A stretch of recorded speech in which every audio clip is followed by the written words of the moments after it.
Vladimir Veličković, c'est plus de 60 ans de carrière. Peinture, sculpture, gravure, dessin, et toujours cet univers tourmenté. Selon ses propres termes, l'art est pour lui comme un fauteuil d'épines, un alphabet unique, aux teintes sombres et ensanglantées, aidé en cela par un bien curieux animal de compagnie. Un vrai corbeau qui ne vole pas, mais qui est très très présent.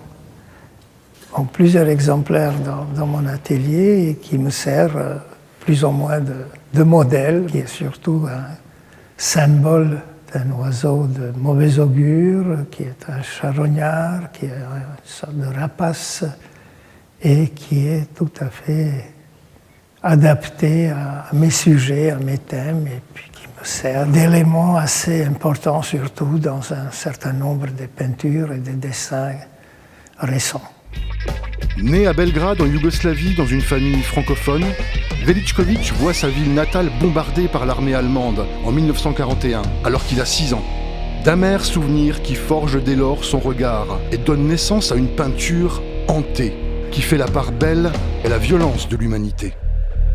Moi, je suis témoin de ce qui se passe dans le monde. J'observe très attentivement. Je représente ce que l'homme fait à l'homme. Ça se passe entre nous. Et je trouve que l'image est nécessaire pour dénoncer ces comportements-là et qui me donne la possibilité tragique d'en parler.